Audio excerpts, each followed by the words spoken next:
ಗೌರವಾನ್ವಿತ ಮುಖ್ಯಮಂತ್ರಿಗಳಾದ ಸಿದ್ದರಾಮಯ್ಯ ಸಾಹೇಬ್ರೆ, ಜಿಲ್ಲಾ ಉಸ್ತುವಾರಿ ಸಚಿವರಾದಂತ ಶಿವಾನಂದ ಪಾಟೀಲ್ ಅವರೇ, ಲೋಕೋಪಯೋಗಿ ಇಲಾಖೆಯ ಸಚಿವರಾದಂತ ಸತೀಶ್ ಜಾರಕಿಹೊಳಿ ಅವರೇ, ನಿಮ್ಮೆಲ್ಲರ ಜನಪ್ರಿಯ ಶಾಸಕರಾದಂತ ಶ್ರೀನಿವಾಸ್ ಮಾನೆ ಅವರೇ, ವಿಧಾನ ಪರಿಷತ್ತಿನ ಸದಸ್ಯರಾದಂತ ಹಿರಿಯರಾದಂತ ಸಲೀಂ ಅಹಮದ್ ಅವರೇ, ನೂತನವಾಗಿ ವಿಧಾನಸಭೆಗೆ ಪ್ರವೇಶವನ್ನು ಮಾಡತಕ್ಕಂಥ ಯಾಸೀರ್ ಖಾನ್ ಪಠಾಣ್ ಅವರೇ, ಪ್ರಕಾಶ್ ಕೋಳಿವಾಡ್ ರವರೇ, SR ಪಾಟೀಲ್ ರವರೇ, ನಮ್ಮ ಉಪಾಧ್ಯಕ್ಷರು ಗ್ಯಾರಂಟಿ ಸಮಿತಿಗೆ, ಖಾದ್ರಿ ಅವರೇ, ಜಿಲ್ಲಾ ಕಾಂಗ್ರೆಸ್ನ ಅಧ್ಯಕ್ಷ ಅಂತ ಸಂಜೀವ್ ನೀಲಗಿ ಅವರೇ, ಸೋಮಣ್ಣ ಬೇವಿನಮರ ಅವರೇ, ನಮ್ಮ ಮುಖಂಡರಾದ ಆನಂದ್ ಗದ್ದೇವರಮಠರವರೇ, ಎಲ್ಲ ತಾಲೂಕ್ ಪಂಚಾಯತಿ, ಗ್ರಾಮ ಪಂಚಾಯತಿ ಮತ್ತು ವಿವಿಧ ಸಂಘ ಸಂಸ್ಥೆಯ ಎಲ್ಲ ಗೌರವಾನ್ವಿತ ಅಧ್ಯಕ್ಷಗಳೇ, ಸದಸ್ಯಗಳೇ, ಎಲ್ಲ ನನ್ನ ಹಿರಿಯ ಅಧಿಕಾರಿಗಳೇ, ವೇದಿಕೆಯಿರುವಂತ ಎಲ್ಲ ಗಣ್ಯರೇ, ಇಲ್ಲಿ ಸೇರ್ತಕ್ಕಂಥ ಎಲ್ಲ ನನ್ನ ತಾಯಂದಿರೇ, ಯುವಕರೇ, ಹಿರಿಯರೇ, ರೈತ ಬಂಧುಗಳೇ, ನಾನು ಇವತ್ತು ಹಾನಗಲ್ ಕ್ಷೇತ್ರದ ವಿವಿಧ ಅಭಿವೃದ್ಧಿ ಕಾರ್ಯಕ್ರಮದ ಉದ್ಘಾಟನೆಗಾಗಲಿ ಶಂಕುಸ್ಥಾಪನೆಗೆ ಬರಲಿಲ್ಲ. ನಾವು ಮುಖ್ಯಮಂತ್ರಿಗಳು ಬಂದಿರೋದು ಈ ಜಿಲ್ಲೆ ಮಹಾಜನತೆ ಕೊಟ್ಟಂತ ಶಕ್ತಿ ಮತ್ತು ಹಾನಗಲ್ ಕ್ಷೇತ್ರದ ಮಹಾಜನತೆ ಕೊಟ್ಟಂತ ಶಕ್ತಿಗೆ ನಿಮ್ಮ ಋಣವನ್ನ ತೀರಿಸಬೇಕು ಅಂತ ಹೇಳಿ ಇಲ್ಲಿಗೆ ಬಂದಿದ್ದೇವೆ. ನಿಮ್ಮ ಋಣ ಸ್ವಲ್ಪ ನಿಮ್ಮ ಋಣ ತೀರಿಸಬೇಕು ಅಂತ ಹೇಳಿ ಬಂದಿದ್ದೇವೆ. ಅಧಿಕಾರ ನಶ್ವರ, ಸಾಧನೆಗಳು ಅಜಾಮರ, ಆದ್ರೆ ಮತದಾರರೇ ಈಶ್ವರ. ಕೊನೆಗೆ ಎಲ್ಲೋದ್ರೂ ಕೂಡ ಮತದಾರರಿಗೆ ಸೇವೆಯನ್ನು ಮಾಡಬೇಕಾದ್ದು ನಮ್ಮ ಕರ್ತವ್ಯ.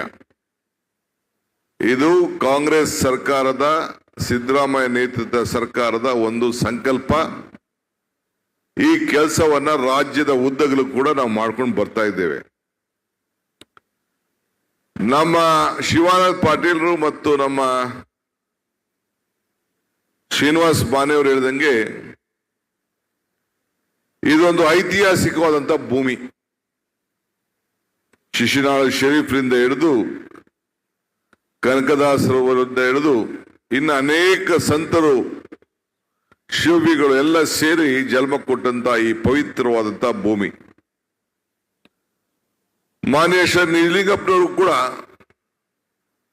ವಿಧಾನಸಭೆಗೆ ಕಳಿಸ್ಕೊಟ್ಟಂತ ಒಂದು ಭೂಮಿ ಇದು. ಸೊ ಅವರು ಶಕ್ತಿ ತುಂಬಿ ಇವತ್ತು ಇಡೀ ರಾಜ್ಯದಲ್ಲಿ ನಿಮ್ಮ ಜಿಲ್ಲೆಯ ಕಾರ್ಯಕರ್ತರು, ಮತದಾರರು ಕೊಟ್ಟು ತೀರ್ಪೇನಿದೆ. 6 ವಿಧಾನಸಭಾ ಕ್ಷೇತ್ರಕ್ಕೆ ನಮ್ಮನ್ನ ಗೆಲ್ಲಿಸ್ಕೊಟ್ಟು 136ರಿಂದ 138ಕ್ಕೆ ಏರಿಸಿ 2 ಇಂಡಿಪೆಂಡೆಂಟ್, ಒಟ್ಟು 140 ಜನ ವಿಧಾನಸಭೆಯಲ್ಲಿ ಒಂದು ಐತಿಹಾಸಿಕವಾದಂತ ನಂಬರ್ ಅನ್ನ ಕೊಟ್ಟಿದ್ದೀರಿ. ಅಧಿಕಾರ ಕೊಟ್ಟಿದ್ದ ದಿನ ನೀವೆಲ್ಲ ಬಹಳ ವಿಶ್ವಾಸ ಇಟ್ಟು, ನಂಬಿಕೆ ಇಟ್ಟು ನಮ್ಮನ್ನ ಅಸೆಂಬ್ಲಿಗೆ ಕಳಿಸ್ಕೊಟ್ರಿ. ನಾವು ನೀವು ಮಾತು ಕೊಟ್ಟಿದ್ದು, ಬೆಲೆ ಏರಿಕೆಯಿಂದ ನೀವೆಲ್ಲ ತತ್ತರಿಸ್ತಾ ಇದ್ದೀರಿ. ಆದಾಯ ಪಾತಾಳಕೊಂಡೋಯ್ತು, ಬೆಲೆ ಏರಿಕೆ ಗಗನಕೊಂಡೋಯ್ತು. ನಿಮ್ಮ ಎಲ್ಲ ಸಾಮಾನ್ಯ ಜನರ ಬದುಕಿಗೆ ಪ್ರತಿಯೊಂದು ಪೆಟ್ರೋಲು, ಡೀಸೆಲ್ಲು, ಸಿಮೆಂಟು, ಕಬ್ಬಣ, ಎಣ್ಣೆ ಅಂದ್ರೆ ನಿಮ್ಮ ಎಣ್ಣೆ ಅಲ್ಲ, ಅಡುಗೆ ಎಣ್ಣೆ, ಅವೆಲ್ಲ ಸೇರಿ ಎಲ್ಲ ಏನ್ ತೆಗೆದುಕೋಬೇಕಾದ್ರೂ ಕತ್ರಿ ಪಿಕ್ ಪಾಕೆಟ್ ಮಾಡೋಂಥ ಕೆಲಸ ಬಿಜೆಪಿ ಸರ್ಕಾರ ಮಾಡ್ಕೊಂಡು ಬಂತು. ನಾವು 38% ಅಷ್ಟು ಹಣ ಕೇಂದ್ರಕ್ಕೆ ಕೊಟ್ರೆ ನಮ್ಗೆ ವಾಪಸ್ ಬರೀ 13% ಕೊಡ್ತಾ ಇದ್ದಾರೆ. ಅಂಥದ್ರಲ್ಲಿ ಇವತ್ತು 4 ಲಕ್ಷಕ್ಕೂ ಹೆಚ್ಚು ಕೋಟಿ ರೂಪಾಯಿ ಹಣ ಒಂದು ಬಜೆಟ್ ಅನ್ನ, ದಾಖಲೆ ಬಜೆಟ್ ಅನ್ನ ನಮ್ಮ ಸರ್ಕಾರ, ಮುಖ್ಯಮಂತ್ರಿಗಳು ಇವತ್ತು ಕೊಟ್ಟಿದ್ದಾರೆ.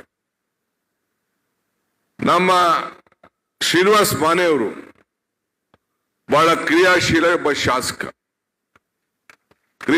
ಶಾಸಕರು. ಅವರು ಗ್ರಾಮೀಣ ಪ್ರದೇಶದ ಬದುಕಿದ ಜನರ ನಾಡಿಯನ್ನ ಹಿಡಿದು ಬರೀ ನೀರಾವರಿ ಇಲಾಖೆ ಆಗಲಿ, PWD ಇಲಾಖೆ ಬಗ್ಗೆ ಚರ್ಚೆ ಮಾಡಲಿಲ್ಲ ನಮ್ಮ ಹತ್ರ. ಇವತ್ತು ಏನು ರೆವಿನ್ಯೂ ಇಲಾಖೆಯಿಂದ ನಿಮಗೆ ಒಂದು ಆಧಾರ ಕೊಡಿಸ್ಬೇಕು, ಏನು ನಿಮ್ಮ ಜಮೀನಿನ ಸಕ್ರಮ ಮಾಡಬೇಕು, ವಿದ್ಯುತ್ ಶಕ್ತಿ ವಿಚಾರದಲ್ಲಿ ಯಾವ ರೀತಿ ಸಮರ್ಪಕವಾಗಿ ವಿದ್ಯುತ್ ಶಕ್ತಿಯನ್ನು ಕೊಡಬೇಕು. ಹಿಂದೆ ಬಂಗಾರಪ್ಪನವರ ಕಾಲದಲ್ಲಿ ವಿದ್ಯುತ್ ಶಕ್ತಿ ಕೊಡಬೇಕು ಅಂತ ತೀರ್ಮಾನ ಆಯಿತು. ಆಮೇಲೆ ಸಿದ್ದರಾಮಯ್ಯನವರ ಸರ್ಕಾರ ಬಂದ ಮೇಲೆ, ನಾನು ವಿದ್ಯುತ್ ಶಕ್ತಿ ಮಂತ್ರಿ ಆದ್ಮೇಲೆ 6 ರಿಂದ 7 ಗಂಟೆಗೆ ಏರಿಸ್ತು. ಈಗ ವಿವಿಧ ಸೋಲಾರ್ ಸ್ಕೀಮ್ಗಳನ್ನ ತಂದು, ಕುಸುಮ ಯೋಜನೆ ಅಂತ ಕೂಡ ತಂದು, ಪ್ರತಿ ತಾಲೂಕಿನಲ್ಲಿ 20 ಮೆಗಾವ್ಯಾಟ್ ಅವರು ಶಾಶ್ವತವಾಗಿ ಇರಬೇಕು ಅಂತ ತೀರ್ಮಾನ ಮಾಡಿ, ಎಲ್ಲರೂ ಕೂಡ ಅಗಲತ್ತೆ ನೀರನ್ನು ಕೊಡಬೇಕು ಅನ್ನೋದು ಕೂಡ, ವಿದ್ಯುತ್ ಶಕ್ತಿಯನ್ನು ಕೊಡಬೇಕು ಅನ್ನೋದು ಕೂಡ ಇವತ್ತು ತೀರ್ಮಾನ ಮಾಡಿ ರೈತರ ಬದುಕಿಗೆ ನಾವು ಸಹಾಯವನ್ನು ಮಾಡ್ತಾ ಇದ್ದೇವೆ. ಇವತ್ತು ರೈತರಿಗೋಸ್ಕರ ತೆಗೆದುಕೊಂಡಂತ ಅನೇಕ ನಿರ್ಧಾರಗಳು, ನಾವು ಬರೀ ಖಾಲಿ ಮಾತಾಡ್ಲಿಕ್ಕೆ ಇಲ್ಲಿಗೆ ಬಂದು ನಿಂತಿಲ್ಲ. ಇಲ್ಲಿ ನಿಮ್ ಚಪ್ಪಾಳೆಗೆ ನಾವು ಬಂದು ನಿಂತಿಲ್ಲ. ನೀವು ಕೊಟ್ಟಂತ ಶಕ್ತಿ, ಆ ಶಕ್ತಿಗೆ ನಿಮ್ಗೂ ಕೂಡ ಒಳ್ಳೆ ಶಾಸಕರನ್ನ ಆಯ್ಕೆ ಮಾಡಿದ್ದೀವಿ, ಒಳ್ಳೆ ಪಕ್ಷ ಆಯ್ಕೆ ಮಾಡಿದ್ದೀವಿ ಅಂತ ಹೇಳಿ ನಿಮ್ಮೆಲ್ಲರೂ ಕೂಡ ಮಂದಟ್ಟು ಮಾಡಿ, ನೀವು ಕೂಡ ಆತ್ಮಲೋಕವನ್ನು ಮಾಡಿ ಮುಂದಕ್ಕೆ ಮತ್ತೆ ಈ ರಾಜ್ಯದಲ್ಲಿ 228ಕ್ಕೆ 2028ಕ್ಕೆ ಮತ್ತೆ ಇದೇ ನಿಮ್ಮ ಸರ್ಕಾರ ಅಧಿಕಾರಕ್ಕೆ ತರಬೇಕು ಅಂತ ಹೇಳಿ ನಿಮ್ಗೆಲ್ಲ ಮನವಿ ಮಾಡಲಿಕ್ಕೆ ನಾವು ಇಲ್ಲಿಗೆ ಬಂದಿದ್ದೇವೆ. ನಮ್ಮ ಆಚಾರ ವಿಚಾರಗಳನ್ನ ಉತ್ತಮವಾದ ಕೆಲಸದಿಂದ ತಾವೆಲ್ಲ ನೋಡ್ತಾ ಇದ್ದೀರಿ. ಇವತ್ತು ಈಗ ಸುಮ್ಮನೆ ಖಾಲಿ ಮಾತಾಡೋದ್ರಲ್ಲಿ ಅರ್ಥ ಇಲ್ಲ. ರೂಪಕ್ಕೆ ಗುಣ ಇರಬೇಕು, ಇಲ್ಲ ಅಂದ್ರೆ ಅದು ವ್ಯರ್ಥ. ಹಸ್ತವನಿಗೆ ಹೊಟ್ಟೆಗೆ ಊಟ ಕೊಟ್ಟಾಗ ಆ ಊಟದ ಬೆಲೆ ಅರ್ಥ ಆಗ್ತದೆ. ಹಂಗೆ ನಾವು ನಮ್ಮ 5 ಗ್ಯಾರಂಟಿಗಳನ್ನ ನೊಂದಂತ ಸಂದರ್ಭದಲ್ಲಿ ಇವತ್ತು ಕೊಟ್ಟು ನಿಮ್ಮ ಬದುಕಿಗೆ ಶಕ್ತಿಯನ್ನು ತುಂಬಿದ್ದೇವೆ. ಸಂಸ್ಕಾರದಲ್ಲಿ ವಿದ್ಯೆ ಇರಬೇಕು. ಬರೀ ವಿದ್ಯೆ ಇದ್ಕೊಂಡು ಸಂಸ್ಕಾರ ಇಲ್ಲದವರು ಸಾಧ್ಯ ಇಲ್ಲ. ಸೊ ಸಂಸ್ಕಾರ ಇಲ್ಲ ಅಂದ್ರೆ ವಿದ್ಯೆನೂ ಕೂಡ ವ್ಯರ್ಥ. ಹಂಗೆ ಪರೋಪಕಾರ ಮಾಡಲಿಲ್ಲ ಅಂದ್ರೆ, ನಿಮ್ಮ ಬದುಕಿನಲ್ಲಿ ನಮಗೆ ಕೊಟ್ಟಂತ ಅವಕಾಶದಲ್ಲಿ ನಿಮಗೆ ಸೇವೆ ಮಾಡಲಿಲ್ಲ ಅಂದ್ರೆ, ನಮ್ಮ ಅಧಿಕಾರದ ಅವಧಿಯಲ್ಲಿ ನಿಮ್ಮ ಬದುಕಿನಲ್ಲಿ ಬದಲಾವಣೆ ಮಾಡಲಿಲ್ಲ ಅಂದ್ರೆ, ಈ ನಮ್ಮ ಅಧಿಕಾರ ಕೂಡ ವ್ಯರ್ಥ. ಅದಕ್ಕೋಸ್ಕರನೇ ಇವತ್ತು ನಾವು ಸಿಕ್ಕಿದಂತ ಒಂದು ಅವಕಾಶದಲ್ಲಿ ಸಾವಿರಾರು ಕೋಟಿ ರೂಪಾಯಿ ಹಣವನ್ನು ತಂದು ಇವತ್ತು ನಿಮ್ಗೆ ನಾವು ನಿಮ್ಮ ಋಣವನ್ನ ತೀರಿಸುವಂತ ಕೆಲಸವನ್ನು ನಾವು ಮಾಡ್ತಾ ಇದ್ದೀವಿ. ನಮ್ ಗೌರವ ನಮ್ಮ ನಾಲ್ಗೆಲಿ ಇರ್ತದೆ. ಅಂದ್ರೆ ನಾವೇನು ಮಾತು ಕೊಡ್ತೇವೆ ಆ ಮಾತನ್ನು ಉಳಿಸ್ಕೊಳ್ಬೇಕು. ನಮ್ಮ ಸಂಸ್ಕಾರ ಕೂಡ ನಾವು ಮಾತಲ್ಲಿ ಇರ್ತೇವೆ. ನಾನು ಯಾಕೆ ಈ ಮಾತನ್ನ ಪದೇ ಹೇಳ್ತಾ ಇದ್ದೀನಿ ಅಂದ್ರೆ, ನಾನು ನಿಮ್ಮ ಶಾಸಕರನ್ನ ನಾನು ಗಮನಿಸ್ತಾ ಇದ್ದೇನೆ. ಕಳೆದ 25 ವರ್ಷದಿಂದ ಯಾವ ಸಮಾಜಕ್ಕೂ ಕೂಡ ನೋವಾಗದೆ ರೀತಿಯಲ್ಲಿ ಎಲ್ಲರನ್ನ ಒಟ್ಟಿಗೆ ತೆಗೆದುಕೊಂಡೋಗಿ, ಅವ್ರಿಗೇನು ಒಂದು ದೊಡ್ಡ ಸಮಾಜದ ಬಲ ಇಲ್ಲ, ಅವರ ಹೃದಯ ಶ್ರೀಮಂತಿಕೆಯಲ್ಲಿ ಇಟ್ಕೊಂಡು ಎಲ್ಲ ವರ್ಗದ ಜನರು ಕೂಡ ಇವತ್ತು ಅವರ ಕೈಯನ್ನು ಹಿಡಿದು ಒಂದು ಬಲಿಷ್ಠವಾದಂತಹ ಸರ್ಕಾರ ಇದ್ದಾಗ ಕೂಡ, ಆಪರೇಷನ್ ಲೋಟಸ್ ಮಾಡಿ ಒಂದು ಸರ್ಕಾರ ಬಂದಾಗ ಕೂಡ ನೀವು ಅವರ ಕೈಯನ್ನು ಹಿಡಿದು ವಿಧಾನಸಭೆಗೆ ಕಳಿಸಿ ಈಗ ಮತ್ತೆ ಅವರನ್ನ ಇವತ್ತು ಆಯ್ಕೆ ಮಾಡಿ ನಿಮ್ಮ ಸೇವೆಗೆ ಅವಕಾಶವನ್ನು ಮಾಡಿಕೊಟ್ಟಿದ್ದೀರಿ.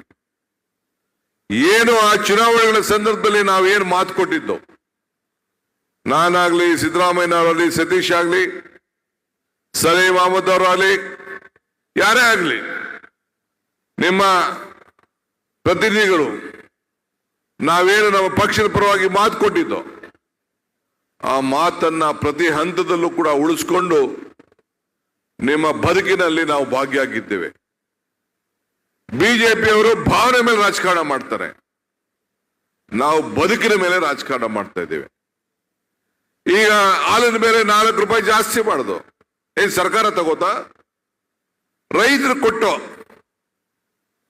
ಈಗ ಪೆಟ್ರೋಲ್ ಬೆಲೆ, ಡೀಸೆಲ್ ಜಾಸ್ತಿ ಆಯ್ತು, ಸಿಮೆಂಟ್ ಬೆಲೆ ಜಾಸ್ತಿ ಆಯ್ತು, ಕಬ್ಬಿಣದ ಬೆಲೆ ಜಾಸ್ತಿ ಆಯ್ತು. ತಾಯಂದಿರೆಲ್ಲ ಇದ್ದೀರಿ, ಚಿನ್ನದ ಬೆಲೆ 30,000 ರೂಪಾಯಿ ಇದ್ದಿದ್ದು 1 ಲಕ್ಷ ರೂಪಾಯಿ ಆಗೋಗಿದೆ. 1 ಕೆಜಿ 1 ಕೋಟಿ ರೂಪಾಯಿ ಆಗೋಗಿದೆ. ಬೆಳ್ಳಿ ಬೆಲೆ ಜಾಸ್ತಿ ಹೋಗಿದೆ. ಇದಕ್ಕೆ ಆಕ್ರೋಶ ವ್ಯಕ್ತಪಡಿಸಲಿಲ್ಲ. ಕಾಂಗ್ರೆಸ್ ಅವ್ರ ಮೇಲೆ ಆಕ್ರೋಶ ಅಂತ. ಕಾಂಗ್ರೆಸ್ ಅವ್ರ ಮೇಲೆ ಯಾವಾಗ ಆಕ್ರೋಶ ಪ್ರಾರಂಭ ಮಾಡಿದ್ರು ಅದೇ ದಿನ ಮತ್ತೆ ಕೇಂದ್ರ ಸರ್ಕಾರ ಪೆಟ್ರೋಲು, ಡೀಸೆಲ್, ಗ್ಯಾಸ್ ಬೆಲೆನ ಏರಿಕೆ ಮಾಡಿ ಇವತ್ತು ಆ ಆಕ್ರೋಶ ಏನಿದ್ರು ಅವ್ರ ಮೇಲೆ ಮಾಡಬೇಕು. ನಾನು ಯಾಕೆ ನಿಮ್ಮನ್ನ ಹೇಳ್ತಾ ಇದ್ದೀನಿ ಅಂದ್ರೆ, ನಾವು ಅಧಿಕಾರದಲ್ಲಿರುವಂತಹ ಜನ ನಿಮ್ಗೆ ಸಹಾಯ ಮಾಡಕ್ಕಿದ್ದೀವಿ ಹೊರತು ನಿಮ್ಮ ಜೀವನದಲ್ಲಿ, ನಿಮ್ಮ ಬದುಕಿನಲ್ಲಿ ತೊಂದರೆ ಕೊಟ್ಟು ಬದುಕಿನಲ್ಲಿ ನಿಮ್ಮ ಪಿಕ್ ಪ್ಯಾಕೆಟ್ ಮಾಡಿ ನಿಮ್ಮ ಆರ್ಥಿಕವಾಗಿ ನಾವು ತೊಂದರೆ ಮಾಡಕ್ಕಲ್ಲ. ಇವತ್ತು ರೈತ, ಅವನಿಗೆ ಸಂಬಳ ಇಲ್ಲ, ಅವನಿಗೆ ಪ್ರಮೋಷನ್ ಇಲ್ಲ, ಅವನಿಗೆ ಪೆನ್ಷನ್ ಇಲ್ಲ, ಅವನಿಗೆ ರಿಟೈರ್ಮೆಂಟ್ ಇಲ್ಲ, ಅವನಿಗೆ ರಂಚ ಇಲ್ಲ. ಈ ರೈತನ ಬದುಕಿಸ್ಬೇಕು. ಇವತ್ತು ಈ ನೀರಾವರಿ ಯೋಜನೆ ಬಗ್ಗೆ ಈಗಾಗಲೇ ನನ್ನ ಮಿತ್ರ ಮಾತಾಡಿದ್ರು, ಬಹಳ ಮಾತಾಡಿದ್ರು. ಈಗ ನಾವು ಈಗಾಗಲೇ ಸುಮಾರು ಅನೇಕ ಯೋಜನೆಗಳನ್ನ ಬಾಳಂಬೀಡು ಹಾಗೂ ಇತರೆ 72 ಗ್ರಾಮ 136 ಕೆರೆ ತುಂಬಿಸುವಂತ ಕಾರ್ಯಕ್ರಮವನ್ನ ಈಗಾಗಲೇ ತೆಗೆದುಕೊಂಡಿದ್ದೇವೆ. 535 ಕೋಟಿ ರೂಪಾಯಿದು ಒಂದು ಕೆಲಸ, ಇನ್ನೊಂದು 445 ಕೋಟಿ ರೂಪಾಯಿದು ಈಗ ಆನ್ಗೋಯಿಂಗ್ ವರ್ಕ್ಸ್ ನಡೀತಾ ಇದೆ. ಮೊನ್ನೆ ತಾನೇ ನಮ್ಮ ಶಾಸಕರು, ನಿಮ್ಮ ಶಾಸಕರು ಒಂದು ಒತ್ತಡವನ್ನು ಮಾಡಿ 25ನೇ ತಾರೀಕು ನಡೆದಂತ ಬೋರ್ಡ್ ಮೀಟಿಂಗ್ ಅಲ್ಲಿ ಇದನ್ನ 665 ಕೋಟಿ ರೂಪಾಯಿ ವೆಚ್ಚದ ಒಂದು ಯೋಜನೆಯನ್ನ ಇವತ್ತು ಈ ಜಿಲ್ಲೆಯಲ್ಲಿ ಇವತ್ತು ಅದನ್ನ ಈಗಾಗಲೇ ಮಂಜೂರಾತಿಯನ್ನ ನಾವು ಮಾಡಿದ್ದೇವೆ. ಈ ಒಂದು ಬೆಳಂಬೆಳ್ಳಿ ಟ್ಯಾಂಕ್ ಫಿಲ್ಲಿಂಗ್ ಸ್ಕೀಮ್ 418 ಕೋಟಿ ರೂಪಾಯಿ ಈಗ ಪ್ರಾರಂಭ ಆಗ್ತಾ ಇರೋದು. ಹಿರೇಕುಂಡಿ ಟ್ಯಾಂಕ್ ಫಿಲ್ಲಿಂಗು 116 ಕೋಟಿ ರೂಪಾಯಿ. ಹೀಗೆ ಇದಲ್ಲದೆ ಇನ್ನೊಂದು ಪ್ರಸ್ತಾವನೆ ಮಾಡಿದ್ರು, Wardha Bedti river joining scheme ಬಗ್ಗೆ, ನದಿ ಜೋಡಣೆ ಯೋಜನೆ ಬಗ್ಗೆ. ಆಮೇಲೆ ನ್ಯಾಷನಲ್ ರಿವರ್ ಏಜೆನ್ಸಿಯಲ್ಲಿ ಈಗಾಗಲೇ ಅದನ್ನ ಪ್ರಸ್ತಾವನೆಯನ್ನು ಕೂಡ ಸೆಂಟ್ರಲ್ ಗೌರ್ಮೆಂಟ್ಗೆ ನಾವು ಕಳಿಸ್ಕೊಟ್ಟಿದ್ದೇವೆ. ಒಟ್ಟು 2818 ಕೋಟಿ ರೂಪಾಯಿ ಇದ್ದು ಅದು ಅಲ್ಲಿದೆ. ಅದ್ರ ಮೇಲೆ ಕೂಡ ಒತ್ತಡವನ್ನು ನಾನು ತರ್ತಾ ಇದ್ದೇನೆ. ಸೊ ಹಂಗೆ ಇವತ್ತು ನಾವೆಲ್ಲ ಕೂಡ ನಿಮ್ಮ ಅನೇಕ ಯೋಜನೆಗಳನ್ನ ನೀರಾವರಿ ಇಲಾಖೆಯಲ್ಲಿ ಆ ರೈತರ ಬದುಕಿನಲ್ಲಿ ಬದಲಾವಣೆ ಮಾಡಬೇಕು ಅಂತೇಳಿ ಇಂಥ ಕಾರ್ಯಕ್ರಮಗಳನ್ನು ನಾವು ರೂಪಿಸ್ಕೊಂಡು ನಾವು ಬರ್ತಾ ಇದ್ದೇವೆ. ಇವತ್ತು ಈ ಜಿಲ್ಲೆಯಲ್ಲಿ ಎಲ್ಲ ಶಾಸಕರುಗಳು ಕೂಡ 6 ಜನ ಕೂಡ ಬಹಳ ನಮ್ರತೆಯಿಂದ ಅಭಿವೃದ್ಧಿ ಬಗ್ಗೆ ಗಮನ ಇಟ್ಕೊಂಡು ಯಾವ ಲೋಪಕ್ಕೂ ಕೂಡ ಭಾಗಿಯಾಗದೆ ಒಂದು ಉತ್ತಮವಾದಂತ ಕೆಲಸವನ್ನ ಮಾಡ್ಕೊಂಡು ಬರ್ತಾ ಇದ್ದಾರೆ. ಈಗ ಬಿಜೆಪಿ ಅವರು ಮಾತಾಡ್ತಾರೆ, ಅಭಿವೃದ್ಧಿ ಕಾಸಿಲ್ಲ ಗ್ಯಾರಂಟಿಗೆ ಎಂದು ಹೇಳ್ತಾ ಇದ್ದಾರೆ. ನಾವು ಈ ಗ್ಯಾರಂಟಿ ಯೋಜನೆ ಕೊಟ್ಟ ಮೇಲೆ ಬಿಜೆಪಿ ಅವ್ರಿಗೆ ಅರ್ಥ ಆಯ್ತು ಜನರ ಬದುಕಿಗೆ ಎಷ್ಟು ಕಷ್ಟ ಇದೆ ಅಂತ. ಮಹಾರಾಷ್ಟ್ರ ಎಲೆಕ್ಷನ್ನು, ಹರಿಯಾಣ ಎಲೆಕ್ಷನ್ನು, ಇಲ್ಲ ಮಧ್ಯಪ್ರದೇಶ ಎಲೆಕ್ಷನ್, ಎಲ್ಲ ಎಲೆಕ್ಷನ್ ಶುರು ಮಾಡಿದ್ರು. ಕರ್ನಾಟಕದ ಮಾದರಿ ಇಡೀ ದೇಶಕ್ಕೆ ಮಾದರಿಯಾಗಿ ಇವತ್ತು ಉಳ್ಕೊಂಡಿದೆ. ನಾನೇನು ಹೇಳ್ಬೇಕಾಗಿಲ್ಲ, ಮಾಧ್ಯಮದವರೇ ಬರೆದಿದ್ದಾರೆ. ಪ್ರೈಮ್ ಮಿನಿಸ್ಟರ್ ಈ ದೇಶ ಖಾಲಿ ಆಗೋಯ್ತದೆ, ಬಡ್ದಾಗೋಯ್ತು ಕರ್ನಾಟಕ ಸರ್ಕಾರ ಅಂತ. ಇವತ್ತೇನು 665 ಕೋಟಿ ರೂಪಾಯಿ ಕೆಲಸಕ್ಕೆ ಇವತ್ತೇನು ಇಲ್ಲಿ ಕಲ್ಲಾಕಿದ್ದೀವಿ, ಮುಂದಕ್ಕೆ ಏನು 100,000 ಕೋಟಿ ರೂಪಾಯಿ ಕೆಲಸಕ್ಕೆ ಯೋಜನೆಗೆ ತಯಾರು ಮಾಡಿದ್ದೇವೆ. ಇದೇನು ಅಭಿವೃದ್ಧಿ ಅಲ್ವೇ? 52,000 ಕೋಟಿ ರೂಪಾಯಿ ಹಣ ಪ್ರತಿ ವರ್ಷ ನಿಮ್ಮ ಕುಟುಂಬಕ್ಕೆ ನೇರವಾಗಿ ಹಣ ಬರ್ತಾ ಇದೆ. ಪ್ರತಿಯೊಂದು ಕುಟುಂಬಕ್ಕೆ ಮನೆಗೆ 5,000 ರೂಪಾಯಿ ತಲುಪ್ತಾ ಇದೆ. 2,000 ರೂಪಾಯಿ ನನ್ನ ತಾಯಂದಿರಿಗೆ, 200 ಯೂನಿಟ್ ವಿದ್ಯುತ್ ಶಕ್ತಿಗೆ, ತಾಯಂದಿರು ಫ್ರೀಯಾಗಿ ಬಸ್ಸಲ್ಲಿ ಶಕ್ತಿ ಯೋಜನೆಯಲ್ಲಿ 10 ಕೆಜಿ ಅಕ್ಕಿ, ಯುವಕರಿಗೆ ಉದ್ಯೋಗ ಇಲ್ಲದೆ ಹೋದವರಿಗೆ 3,000 ರೂಪಾಯಿ. ಈ ಯೋಜನೆ ಏನಾದ್ರು ಬೊಮ್ಮಾಯಿ ಸರ್ಕಾರ ಮಾಡಿತಾ? ಯಡಿಯೂರಪ್ಪ ಸರ್ಕಾರ ಮಾಡಿತಾ? ಇಲ್ಲ ಮೋದಿಯ ಸರ್ಕಾರ ಮಾಡಿತಾ? ಇದು ಮಾಡಿದ್ರೆ ಭಾರತೀಯ ರಾಷ್ಟ್ರೀಯ ಕಾಂಗ್ರೆಸ್ ಪಕ್ಷದ ಸರ್ಕಾರ, ಸಿದ್ದರಾಮಯ್ಯ ನೇತೃತ್ವದ ಸರ್ಕಾರ ಈ ಕೆಲಸವನ್ನ ಮೊದಲನೇ ಬಜೆಟ್ ನಲ್ಲೇ, ಮೊದಲನೇ ದಿನ ಕ್ಯಾಬಿನೆಟ್ ನಲ್ಲೇ ತೀರ್ಮಾನವನ್ನು ನಾವು ಮಾಡಿದ್ದೇವೆ.